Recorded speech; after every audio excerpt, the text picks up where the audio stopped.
that shit, bro. I had to get the fucking robot, bro. They finna go get him. Whoever in there, hey, I hope he got somebody to go call, because the flowers gonna beat him home. What's even more worrying, killer robots, also known as lethal autonomous weapon systems, are now here. Let's first understand how deadly they could be. AI-powered robots are now emerging as weapons of war. They're themselves decision makers. These systems have the ability to navigate on their own. They can use artificial intelligence to identify a target. These machines can select whom to kill. Interestingly, they can do all of that without any human intervention. What's even worse, these lethal autonomous weapon systems can take the form of drones, tanks, and even submarines.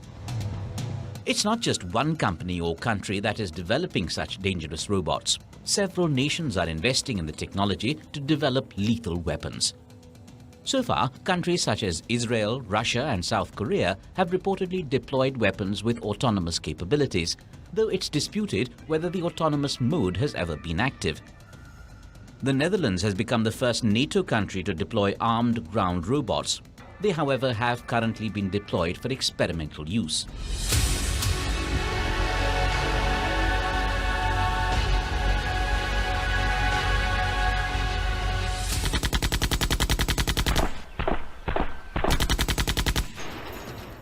It's believed that Australia, Britain, China, and the United States are also investing heavily in developing such lethal robotic weapons. The bigger concern here is that once these technologies have been widely adopted, it'll be difficult to control them. Those who possess this technology could enjoy advantage over those who don't. According to the SkyQuest study, in 2021, the global military robots market was valued at $13.90 billion. It is expected to reach $25.7 billion by 2028. Also, the development of killer robots raises profound ethical and safety questions. Such autonomous weapons raise risks for civilians, pose problems for accountability, and increase the chances of conflict escalation. What's even scarier is that there are no compelling laws to regulate if things go wrong. Right now, authorities and experts worldwide are at loggerheads about what to do about it. The UN Secretary General Antonio Guterres has been outspoken on the subject. He's even tweeted, and I quote, "Autonomous machines with the power and discretion to select targets and take lives without human involvement are politically unacceptable and morally repugnant and should be prohibited by international law." So far, the international community has attempted and failed to regulate laws. But now a movement to ban or at least regulate killer robots is finally getting traction. Last October, the topic was formally raised at the UN General Assembly for the first time. 70 states across the world united in delivering a joint statement on autonomous weapons systems.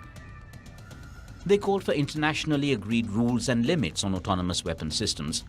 The 70 countries that have signed the General Assembly statement include the United States, Britain, Sweden, Norway, Australia, Belgium, and Germany. AI researchers, defense analysts, and roboticists say killer robots are no longer confined to the realms of science fiction or video games. Well, artificial intelligence promises a better future, but we can't leave decisions about life and death to sensors, robots, and AI. Giving machines the power of life and death violates the principles of human dignity. Your guns are knockoffs.